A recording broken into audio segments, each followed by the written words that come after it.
이제 그랜저 현장 관련해서 한번 소개 한번 해드리려고 해요. 출혈한 느낌에 있어서의 공간감을 좀 많이 확보한 느낌이고요. 간접등을 좀 투과함으로써 훨씬 더 좀 이쁜 공간으로서 꾸민 부분이고요. 포인트가 될 수 있는 부분으로서 좀 홈바장을 시공한 부분이라고 보시면 될 것 같아요. 사실 남는 세라믹이 있다라고 하면은 실제 문을 닫았을 때에서 빗샘이 좀 없게끔 온천탕이라든지 노천탕 같은 거 좀 온 것 같은 느낌처럼 모자이크 타일에 있어서의 배열을 어떤 식으로 할 건지에 따라서도 일단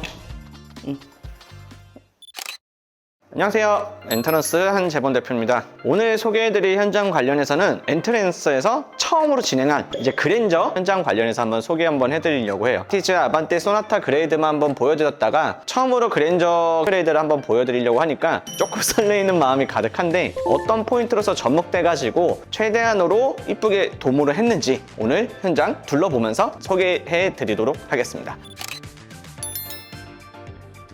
기존에 있는 현관장 같은 게 이쪽에 이렇게 있었고 현관이 전실 부분하고 같이 해서 이쪽까지 같이 다 현관으로 있었는데 굳이 사실 그럴 필요가 없었던 현장이었어가지고 이쪽 부분은 그냥 주거 쪽에 있어가지고 실내 공간으로서 편입을 시켜가지고 바닥재를 좀 변경을 했고 이쪽 부분에 대한 현관장만 설치를 했는데 부대기 쓰는 현관장 관련해서는 여기에 있어서 현관장을 쓰긴 했지만 보시면은 여기 알파룸이 또 있어요. 신발장 대용으로 쓸 수도 있는 부분도 있다 보니까 이쪽은 금속으로 접어가지고 필름으로 감싸 어떤 내추럴 스타일에 좀 걸맞는 형태처럼 해서 이런 원석을 좀 써가지고 출혈한 느낌에 있어서의 공간감을 좀 많이 확보한 느낌이고요. 그리고 현관에 들어오자마자 좀 답답한 느낌을 최대한 없애기 위해서 거울로서 비치하고 거울에 간접등까지 좀 넣음으로써 공간감을 훨씬 더 좀 풍성하게 좀 꾸민 부분이라고 보시면 될 것 같아요. 그리고 중문 같은 경우에는 지금 이런 무프레임 같은 형태로 해서 유리하고 니켈에 있어서의 금속 같은 경우에 좀 잘 어울리는 부분이 많거든요. 이런 손잡이 또한 하나하나 좀 커스텀 해가지고 현장에 맞는 형태에 있어서의 느낌을 좀 최대한으로 살릴 수 있게끔 구성했다라고 보시면 되고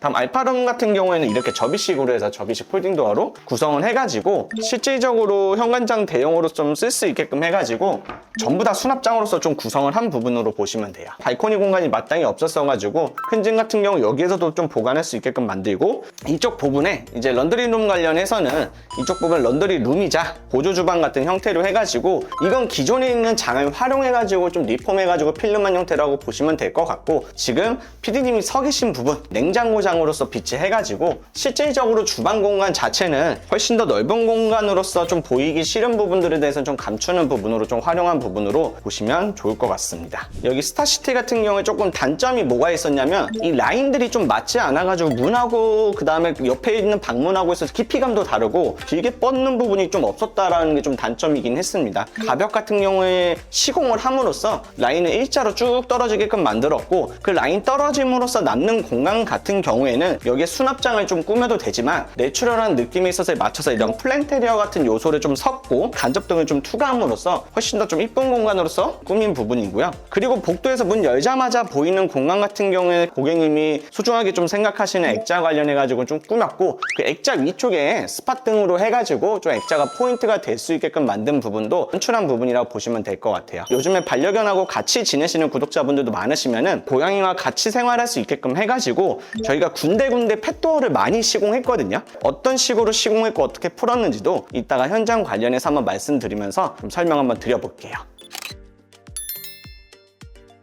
기존에 있어서의 주방 같은 경우에는 기역자로 해가지고 아일랜드가 이렇게 뽑혀져 있었던 부분이었다고 하면은 여기에 실내기라든지 불필요한 부분에 있어서 장식적인 요소가 되는 것들이 좀 많았다 보니까 레이아웃 자체를 싹 다 바꿔가지고 통 기역자로 뽑은 다음에 대면형 아일랜드를 크게 놔두고 그 다음에 원래 기존에는 저쪽 홈바장에 냉장고장하고 이런 부분들이 들어갔던 부분이었다고 하면은 이제 이거를 안쪽으로 감추고 메인에 있어서의 포인트가 될 수 있는 부분으로서 좀 홈바장을 시공한 부분이라고 보시면 될 것 같아요. 이 원목이나 또는 무늬목처럼 보여질 수도 있는데 무늬목 같은 필름이 또 있습니다. 바닥 같은 경우에는 원목마루로 시공했다 보니까 이런 옹이라든지 이런 크랙에 있어서의 내추럴 느낌은 최대한 공간감을 확보하면서 같이 물려서 이어질 수 있게끔 해가지고 필름 선정하는 부분도 최대한 좀 신경 쓴 부분이고요. 마찬가지로 여기 맞닿는 벽면 같은 경우에는 원래 낮은 장으로 들어가 있는데 이쪽 스타시티 같은 경우 특징이 밑에 보면은 이게 온수분배기들이 엄청 많아요. 밑에는 지금 다 가림막 처리를 했고 점선면을 좀 정리하는 부분으로 해가지고 이쪽은 조금은 솔리드한 시공한 형태로 해서 이거 직각 형태에 있어서의 장으로서 좀 맞닥뜨렸다라고 보시면 될 것 같고, 최대한으로 연결성을 좀 강조해가지고 시공한 부분도 좀 특징이라고 보시면 될 것 같아요. 여기 혹시 인덕션 관련해서 어디 있을까요? 이게 인덕션이거든요. 장인 정신으로 진짜 하나하나 물결이 있어가지고 전혀 어색함이 없죠. 허브스톤 인덕션이라고 해가지고 동일하게끔 느낌을 내면서 최대한으로 좀 고급스러운 부분을 좀 연출한 부분이고요. 마찬가지로 미드웨이 쪽도 같이 감싸 올라가지고 세라믹으로 전체를 시공한 현장이라고 보시면 될 것 같아요.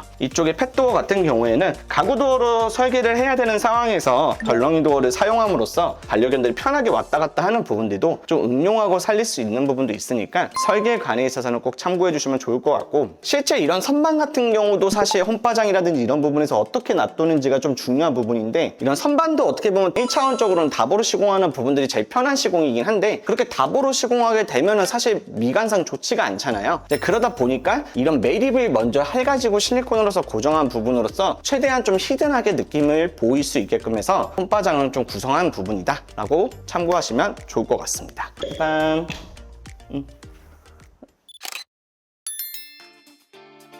내추럴한 느낌에 있어서의 유리블럭 경우라든지 유리 벽돌에 있어서의 이런 느낌이 엄청 잘 어울려요. 그래서 실제 이런 부분들도 이런 유리 벽돌에 있어가지고 좀 쌓아가지고 거실에 있어서의 공간감을 확실하게 좀 분리한 부분이고, 이 유리 벽돌에 맞춰가지고 분절선 라인으로 쭉 일직선으로 맞춰가지고 바닥재 공간을 분리시킴으로써 훨씬 더 좀 풍성하게 현장을 좀 보이게끔 좀 의도한 거라고 보시면 될 것 같아요. 요즘에 구글 네스트 관련해서 많이 쓰시죠? 구글 네스트도 시공한 부분이고 가까이서 보면 엄청 영롱합니다. 이거 제가 아무따 시리즈에서도 얘기 드렸고 저희 스레드라든지 인스타그램에서도 설명드렸던 이 진보 스위치거든요. 사실 국내에서는 이거 관련해가지고 거의 포폴들이 좀 많지 않았다 보니까 이 진보 스위치 관련해서 처음으로 저희가 한번 적용해봤는데 일본에서 나오는 거거든요. 정말 이쁩니다. 실제 그립감 자체도 나쁘지도 않고 아이보리하고 웜한 느낌이 있어서 엄청 잘 어울리는 부분이고, 롱터폰 또한 히든하게 좀 매립을 시켰다라는 것도 참고해 주시면 좋을 것 같아요. 세라믹 같은 경우에는 제가 안무타 포인트에서도 얘기했던 것처럼 사실 남는 세라믹이 있다라고 하면은 이런 부분으로서 응용하면 이쁘거든요. 어차피 저쪽 부분에 있어가지고 들어가는 세라믹 양이 있다고 하면은 그 부분 좀 남는 세라믹을 좀 활용해가지고 뒤에는 세라믹으로 구성하고 같은 형태로 해서 라인 조명으로 구성하고 유리로 해가지고 시공을 했고, 이쪽 부분 같은 경우에도 남는 형태에 있어서 장이었다 보니까 좀 히든하게 수납장으로 좀 설계한 부분이라고 보시면 될 것 같아요. 그리고 기존에 있어서의 천장 같은 경우에 이렇게 디귿자로 있었던 부분이라고 하면은 여기들의 불필요한 부분들은 좀 최대한 좀 자르고 넓게 보이고 싶은 것 때문에 천장들을 양쪽으로 해서 대칭형 구조로 해서 좀 만들었다라고 보시면 되고, 단순하게 그냥 대칭형 구조로 만들었다라고 하기보다는 빗각 형태로서 함으로써 조명이 직사광선으로 바로 보이지 않고 이게 반사돼서 보이게끔 해서 은은하게 좀 설계하는 형태로 해서 좀 들어간 부분으로 조명 설계할 때도 이 부분도 조금 참고해 주시면 좋을 것 같고,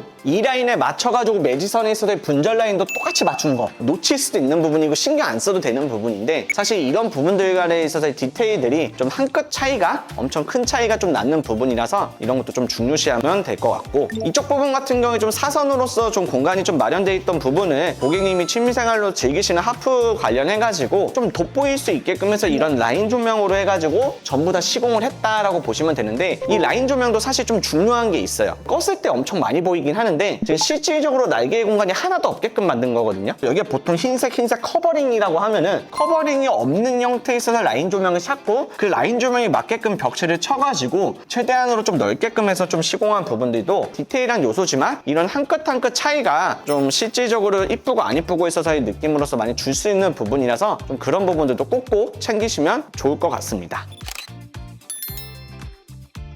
안방이라든지 모든 방 같은 경우에는 이게 디아마 포티스로 시공했다 보니까 굳이 몰딩이 좀 필요가 없었던 부분이라서 전부 다 무몰딩으로 시공했습니다. 이 무몰딩 라인에 맞춰가지고 이 도배랑 감싸면서 스텝도어도 이렇게 같이 만들 수 있는 부분도 좀 참고해 주시면 좋을 것 같고, 이쪽 같은 경우에는 이제 드레스룸으로 해가지고 슬라이딩 도어로 해서 구성을 해가지고 실제 드레스룸 사용관에 있어서 활용할 수 있게끔 꾸민 부분이고요. 이런 식으로 슬라이딩 도어로 구성했고, 신경 안 쓴다고 하면 좀 빗샘이라든지 이런 부분들이 좀 나올 수 있거든요. 슬라이딩 같은 거 구성할 때 목공 높이가 좀 다른 부분들을 실제 문을 닫았을 때에서 빗샘이 좀 없게끔 하드웨어 돌출되는 부분이 좀 없게끔 해가지고 이런 식으로 전체가 또 플랫한 느낌으로서 맞춰질 수 있게끔 좀 목공 요소로서 좀 만든 부분도 좀 키포인트라고 보시면 될 것 같아요. 그래서 제 안방 같은 경우에 이렇게 캣타워랑 같이 해서 반려견이랑 같이 지낼 수 있는 환경으로선 좀 구성을 했고, 기존에 있는 가구 또한 이런 내추럴한 느낌에 있어서 가구들을 좀 선호하시다 보니까 이런 형태로 좀 구성한 부분들도 좀 참고하면 좋을 것 같습니다.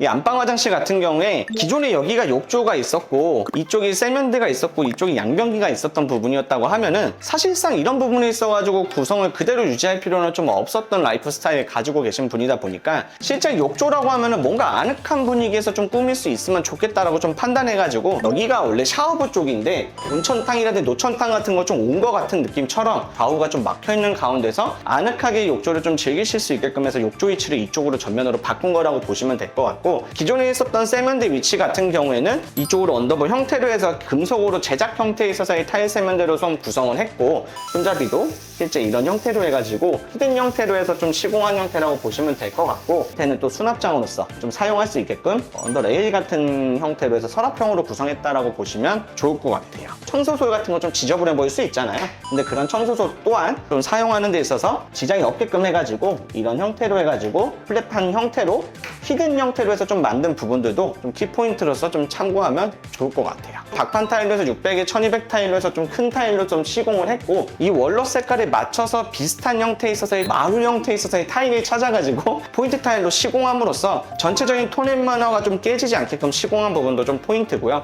이 모자이크 타일 같은 거 시공하는 것도 정말 쉽진 않은데 수평이라든지 수직 관련해서 조금 최대한 맞추는 부분으로서 디테일한 부분들을 좀 챙겨가지고 시공한 부분도 참고하시면 좋을 것 같고, 욕실에서 또 말씀드릴 수 있는 부분이라고 하면은 사실 신경 안 쓸 수도 있는 부분이긴 한데, 이런 방호형 콘센트도 쨍한 화이트로 갑자기 들어가면 좀 어색한 부분이 있잖아요. 이런 방호형 콘센트 또한 톤앤 매너를 좀 맞춰가지고 좀 시공한 부분들도 좀 키포인트라고 보시면 좋습니다. 거실 욕실 같은 경우에는 이제 좀 아이보리하고 웜한 느낌에 있어서 코지한 느낌을 조금 살려가지고 좀 시공한 부분이고, 모자이크 타일하고 포세린 타일을 좀 적절하게 섞어가지고 구성한 부분도 좀 키포인트라고 보시면 될 것 같아요. 그리고 이런 은은한 형태에 있어서의 유리 부스 관련해서도 시공함으로써 좀 따뜻한 느낌이 있고 프라이빗한 느낌을 조금 살려가지고 시공한 부분이고요. 모자이크 타일에 있어서의 배열을 어떤 식으로 할 건지에 따라서도 실제 디자인에서도 영향 많이 미치거든요. 그래서 전면부까지만 모자이크 타일로 쪼개고, 저희 같은 경우에는 많이들 아시겠지만 실제 이런 매지 색깔이라든지 실리콘에 있어서 색깔 같은 경우에는 도색 실리콘으로 좀 맞춰가지고 좀 시공한 부분들도 키포인트라고 보시면 좋습니다. 그랜저 수입차 현장 관련해서 한번 잘 둘러보셨을까요? 각각에 있어서 좀 디테일한 포인트 관련해가지고 어떤 식으로 구성했고 어떤 식으로 살렸는지에 대해서 조금 더 오늘 영상들 다시 한번 되짚어 보면서 엔터런스에 있어서의 마티즈 등급하고 아반떼 등급하고 소나타 등급하고 그랜저 느낌의 수입차 느낌에서의 현장들이 어떤 식으로 다르구나라고 골라먹는 좀 재미가 있었던 현장이지 않았을까 싶어요. 그래서 오늘 현장들 기반으로 해가지고 자세하게 어떤 자재들, 그 다음에 부엌에 있어서의 필름들, 그 다음에 이런 세라믹에 있어서의 종류들, 이런 제품 제언이라든지 마감재 스펙북들에 관련해서는 네이버라든지 아니면 인스타그램 또는 저희가 스레드에서 운영하고 있는 형태로서 자재들을 많이 올려드릴 테니까 거기서 좀 정보들 좀 취합해가지고 이쁘게 집 꾸미는 데 있어서 좀 참고해 주시면 좋을 것 같고, 오늘 긴 시간 영상 시청해 주시느라 고생 많으셨고 오늘 프로젝트 관련해서 좀 재밌는 요소들이 많았다라고 하면은 구독과 좋아요 부탁 좀 드리겠습니다. 자, 고생하셨습니다.